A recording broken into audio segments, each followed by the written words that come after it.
Harrison Price from the historic Wall Center. Jeff Paterson is the host of RinkWide Vancouver, our Canucks reporter, and he joins us from his home in Lynn Valley. How are you?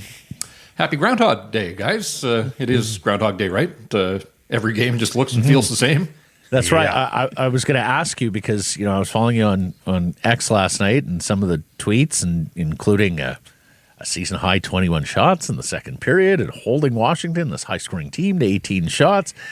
And I would ask you, are there things to build on, or are there good silver linings in that game? And yet it all gets lost in another overtime loss, Jeff. No, and you're right. I say Groundhog Day, the results all sort of run together here, but the way they're achieving them, look, I saw a lot of noise in social spaces, people tracking the 30 shots, and kind of felt like an air horn confetti cannon should have gone off when they reached the 30-shot mark. 21 of those come in the second period, so it's there. It's within them. There was a lot to like, but how many shows have we done about moral victories, right? And you can't single point your way to the playoffs. Like, that's just the reality in all of this. And it is astounding now. 9 overtime losses, 10, including their one shootout loss. That's 10 points that have gone by the wayside here. You can't get those back. And even if they had half of them, don't get greedy and think, hey, if they had won 7 of them, even if they had half, they would be pushing LA and Edmonton and would have distanced themselves from Calgary and St. Louis. But alas, they just can't get it right in overtime. And I think the frustration, and you're starting to hear it now in the voice of Rick Tocchet. I thought there was some real frustration in the voice of the captain, his post-game remarks as well last night. They're trying to put on a brave face and tell themselves that single points aren't hurting them. But at some point, you have to just put the hammer down and win some of these games in overtime. And if it was a constant, if it was the same thing in overtime all the time, you could probably address it, but they've gotten pretty creative with the ways that they have, early games, late games, with Quinn Hughes, without Quinn Hughes, it doesn't seem to matter. The sort of through line through all of it is just the puck winds up in the back of their net way too often when games go beyond regulation. Jeff, some are now parsing Tocchet's post games and hearing messaging to on high end management about personnel matters with this team. Are you? Oh, I think that there has been a few of those along the way. I think he's tried to message the players through the media, so why wouldn't he try to deliver some sort of message above as well? When he says, hey, Quinn Hughes can't play the entire overtime, that's where you'd love Filip Hronek at the very least, if not an outside body that's going to be acquired by this hockey club. But Quinn did play almost all of overtime. He played 3 minutes and 38 seconds of the 4:19, so... not a full 5 minutes, but an awful lot. And for a guy that spent 6 minutes of the game in the penalty box, he still logged 27 and change last night. They need help, there's no doubt. But where so much focus has been on they need help defensively, and they still do, well, now all of a sudden they need help up front because scoring in the here and now seems to be the bigger deal. They gave up 2 in Calgary on New Year's Eve and only scored a power play goal that night. They didn't score a single goal against Nashville.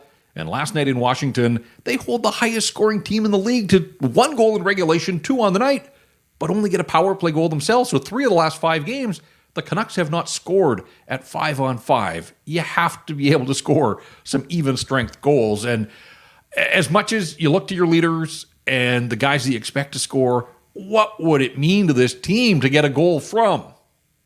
And pardon, because this is a long list now. Nils Höglander, Pia Suter, Danton Heinen, Teddy Bluger, Phil DiGiuseppe. These are all guys that are in the lineup. They're depth players, but those are candidates, and they're allowed to score.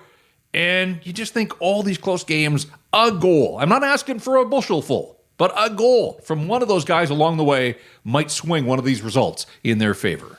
Quinn Hughes in He's particular. just asking for a stocking stuffer, not a present under the tree. Just something's a mandarin orange. Just an orange. Does anybody like mandarin oranges as gifts? Simply started. Yes. So says the, what are they called? Cara guy. I think if I'm a Canucks fan, I'm hearing Quinn Hughes, and I'll dispute that he was angry. He certainly seemed frustrated, I would say, because you don't want that to happen. This is the guy. This is the straw stirring the drink. If anybody's going to put on a cape right now, it certainly seems like it's going to be Quinn Hughes. And those sorts of emotions can be pretty weighty on a captain. Are you worried at what effect these losses and just the climate is having on the captain right now?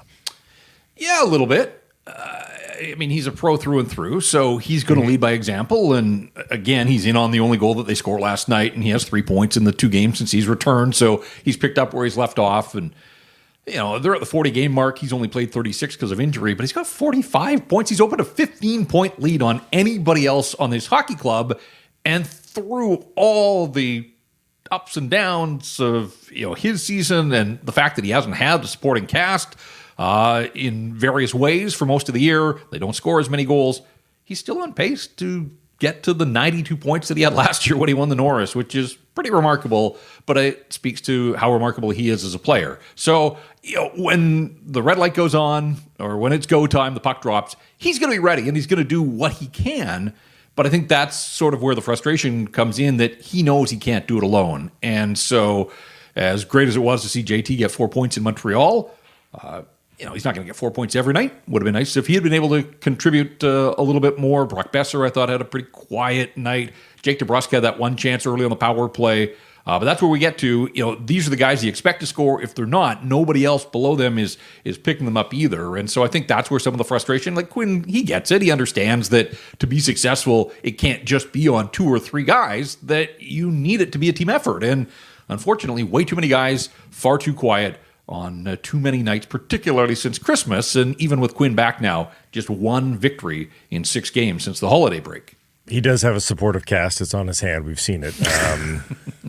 I believe it was bandaged more than cast. I'm going to put you on easy nose. Rubber thing. Shock absorber. Apparatus. Yes, apparatus. There you go. Elias Pettersson, I thought he was going to play based on sort of the trajectory. Rick Tocchet said after the game day skate, going to check in on him. At this point, it's up to him. And then he didn't play. What does it tell you? Yeah, it's sort of like, where's Waldo? Where's EP40 these days? I guess he's in Raleigh with the team, but beyond that, look, he practiced fully in Montreal on Sunday. And the Canucks posted a little bit of video, and this is sort of what we're left to because there isn't a whole lot of media out on the road, and we're not seeing with our own eyes. But the snippets of video, he looked like he was fully involved in practice. He was out there wheeling and dealing, and so he was a game-time decision for Montreal. He didn't play. With an extra day between games, you figured, okay, not Montreal, but he's going to be good to go in Washington against one of these top teams in the NHL. They can use him. And then, to hear Rick Tocchet say, when it gets to this stage, it's up to the player, it makes you pause, certainly. Like, what is going on? Well, where is he? And why isn't he playing? And again, I'm not on the road, so we're all doing this from afar right now. But we were led to believe a 1-week injury. Well, we're well past a week, but even if you back it up, the last game that he played was December 23rd against San Jose. He scored 2 goals that night and left and hasn't been seen since in game action. That's 2.5 weeks now. We all thought he was coming back before Quinn, and here we are now, and still no Elias Pettersson. So it's curious, certainly. The bigger question, Jeff, and of course, sense a theme here between Tocchet and Pettersson and injuries and hurt and not necessarily being on the same page, but the bigger question, do you think everything that's transpired, he's isolated, he's alienated, that he's done bleeding for this club? I don't know. I can't get inside his head, so it's impossible. But the optics are strange at the very least, and that's sort of as far as I can go with this right now at this distance. Again, we were told there were insider reports that said these aren't serious injuries. We don't know the nature of them, and we still don't know. Ultimately, with Quinn, we knew it was a hand, but nobody seems to know what it is that's keeping Elias Pettersson out of the lineup here. But Elliot Friedman went on Hockey Night and said, not serious. Well, it's turned out to be 2.5 for a team that is taking on water. That's pretty serious. And so that's part of the story, too, is you would think Quinn Hughes is able to get back with the apparatus on his hand and play and contribute. We know that JT Miller's been playing through something all season long. If you're that close, are you not good to go for a team that could use a little juice here and a boost of offense? And the other thing to keep in mind, though, guys, is like we thought getting Dakota Joshua back for the Vancouver Canucks was going to give this team, a little oomph, and they fell flat in his return. Well, just wait, Thatcher Demko's coming back here. That's going to give them a boost, and they lost in his debut. It kind of feels to me that it doesn't seem to matter. Quinn Hughes came back the other night. It doesn't really seem to matter who comes back, and this expected sort of jolt that you want to believe is going to happen doesn't seem to happen for the Vancouver Canucks. So are they a better team with Elias Pettersson in the lineup? Yeah, but which Elias Pettersson are they getting? And are they getting the guy that's anywhere close to a guy that has been a difference maker in the National Hockey League, or is he going to pick up sort of where he left off? Now, where he left off was 2 goals against San Jose. So you want to believe that that was going to be the start of something, and now his season has been interrupted. So, yeah, it's all very curious, and I guess we'll have to wait to see what Friday brings in Carolina, and then, of course, it's back-to-back into Toronto, and the trip finishes up in Winnipeg. So 3 tall orders for the Vancouver Canucks. If they play the way they did against Washington, I think they can hang with some of these teams, but can they get enough offense, and getting EP40 back in there, you'd think, would certainly help in that regard. And that's why the poll question is an interesting one, is that, we've seen a return of a bunch of players, and there's a mild tick up in terms of how they played the game, and certainly getting to 30 shots and outshooting them almost 2-1 for much of the game last night was a pleasant change. But the result is the same. And overall, as much as the shots on goal were better, I don't know that the Canucks were dominant for 60 minutes in last night's game and were robbed of a second point. It was still a pretty tight game against a good team, granted, but as long as the results aren't changing, it's hard to get excited about the return and say, oh, it's all about injuries, because we haven't seen this team get remarkably better as they've gotten healthier here. I saw a lot of people saying, hey, they deserve to win last night's game. I would say they played well enough to win last night's game, but I think there's a distinction there. You got to score goals, ultimately. And yes, they held the Washington Capitals to 2, and that's great. And Ovi doesn't factor in the scoring, and you look at all the top guns on Washington, and they got a ton of firepower, and the Canucks kept them to 2 goals and outshot them by a 2-1 margin. There was a lot to like in the Canucks' effort. They stood up for themselves. It's a big Washington team that I think thinks it can bully its way to success on a lot of nights, and the Canucks weren't going to have any of that in the early going. So there are good elements of a game like that one, but just this idea that, they played well enough to win. Well, they didn't win the hockey game, and so what do they take out of it ultimately? Moving forward here, you're going to get a split. Obviously, we saw that they've sent Artur Silovs back to Abbotsford, so Thatcher Demko, who backed up, is now going to get one of the starts here. But this comes back to what I just said. Okay, so they get Thatcher Demko back again, but where's his game, right? Like, there are so many question marks that just the idea of getting Thatcher Demko back, you think, okay, that's a huge positive for the Vancouver Canucks, but let's be honest, and I think Demko himself would tell you that it's been a tougher grind to get to the top of his game than he probably thought it was going to be by this stage. Did you see the Steve Valiquette comments on Demko, Jeff, on the Caprio show about the narrower stance, and it could be a long road for him? Yikes. Disconcerting, to say the least. Okay, so answer me the poll. Is it worth adding to? You think they should bring in additions by the deadline? Yeah, I'm starting to sort of toy with this whole notion in my head. Actually, as I was driving home from the studio after RinkWide last night, thinking, how aggressive and impatient this management group generally is, but is the holdup the fact that they're starting to have reservations about, do they want to spend assets to bring in players that ultimately might not be enough to even get this team to the playoffs? I still think when all is said and done that this is going to be a playoff team, but if they run into Winnipeg or Vegas in the first round as the lower seed, we're talking a really, really tall order. So how much do you want to pay? How much of a boost can you ultimately get? If you're going big game hunting, you're going to spend significant assets. And if you were to suffer another injury to Quinn Hughes or somebody and fall short, how does that make sense? So you can't go into those deals thinking, hey, Quinn Hughes might get hurt again. You want to give Quinn Hughes every opportunity to have the season that he's having mean something for this hockey club. But I am starting to have reservations that, I would have thought that somewhere along the line, this management group would have found a reinforcement. Just a warm body that is better than what they've got on the back end. And yet in saying that, defense hasn't been the biggest issue here of late. So now all of a sudden they've got decisions to make about what is their priority, where do they really have to address, and how much are they willing to pay to go and do all of that. And, is the juice ultimately going to be worth the squeeze here? And I don't know if that's the case, but you hate to see a team punt on a season like Quinn is having here. That's it. That's it, Jeff. It's so defeatist to punt on a season when you're right there near the playoff bar, knowing that when you're healthy, you're a pretty darn good team, knowing that you have not one, but maybe two goaltenders who could steal you a series, knowing that you have one of the best players in the world who could affect the proceedings in a short series. So, no, I hear what you're saying, and they're all good points. Plus there's the window too. Like, how much longer? We were all in agreement that the goalie hit on Lekramaki, clean hit, kid popped back up, no response needed. Lekramaki gets 2 points from there. Last night they go after Hughes early. There's a Wolfpack moment, and then Wilson takes a liberty with Garland at the end of the game. Big week for response with the Vancouver Canucks. Where are you on team response these days? Yeah, and I don't know why all of a sudden we're back in the fruit aisle here, but I think Goulet on Lekramaki and Dubois on Hughes is apples and oranges, if you will. Oh my! You have to protect Quinn Hughes, right? You have to stamp. They just have no choice. And I was happy to see Quinn, even with the bad hand, get pretty good face wash in there. I also saw a lot of people. What did Quinn do to get a penalty? I think that there was a nut. He got dragged into it.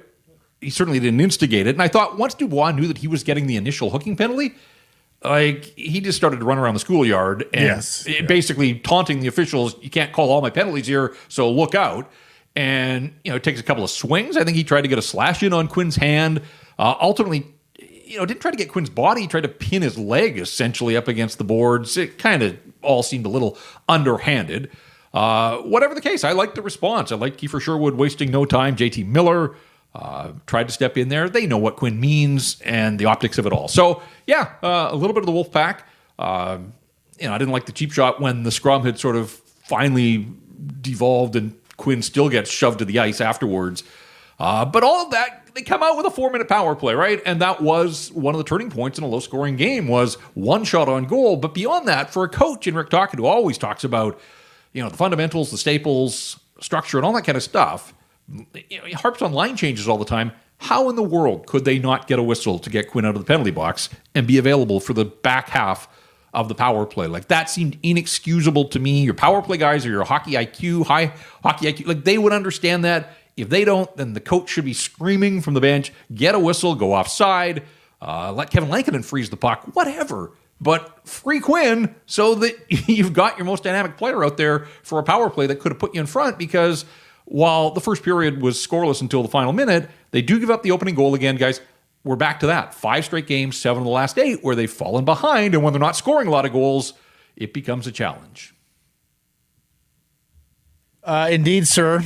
We'll be listening to, it's a very busy weekend for RinkWide. You've got, of course, the Carolina game tomorrow, the Toronto game on Saturday, both of those at 4 o'clock. I saw what Chris Mazzoni, we talked about what Chris Mazzoni tweeted, the Harold Druken Cup, and love that. Loved Jeff in the comments immediately with Josh Holden. Also, and both of them played on the same Canucks team. Hurricanes. Amazing. Yeah, the ties they bind. I had done a little research earlier in the week, so I came armed to that discussion because there was a conversation going online about... because I had tweeted out, like, this is kind of a quirky thing that you got these 3 teams playing an in-season little round robin, and the Canucks are in Raleigh. They can watch in person. Coaches don't get that opportunity very often in the season to watch the 2 teams that they're going to face next. So Rick Tocchet and his coaching staff can check out the Hurricanes and the Leafs, and then, of course, the Canucks and the Canes, and then it's the Canucks and the Leafs on Saturday. So, yeah, I had looked at that and then was looking at other players, and somebody came up with Harold Druken, and I'd forgotten that he had played for... I remember the Leafs. I didn't remember him playing for Carolina, but then we sort of went down the road, and Josh Holden's name came up as well. The other I think we do a golden guys, lobster as the trophy for Druken. Golden lobster, I like that. Yeah. I like that. Let me just say this, that while this road trip is challenging for the Vancouver Canucks, and they've picked up 2 points in 2 games, Toronto back-to-back, and the Leafs are starting to roll, and they're playing better. That's going to be really challenging. And then Winnipeg, obviously, is the backstop of this trip. Carolina's a funny team because they were 14-4 out of the gates. They're under 500 in their last 22 or 3 games. They're 10-11-2, and it'll be back-to-back and 3-4 for the Canes. So if you're the Canucks and you can play like you did in that second period in Washington, I think there is an opportunity here to dig in and get a result. If you don't get a result, though, then the mountain gets pretty steep over the last couple of stops on this road trip. So opportunity knocking, Going to have to score a few more goals, though, to get some results. They have 2 OTLs on the season. How quaint. We'll be watching, listening, RinkWide Vancouver tomorrow with Irf and Saturday after the game against the Leafs. Thanks for this, Jeff. All right, guys. Thank you.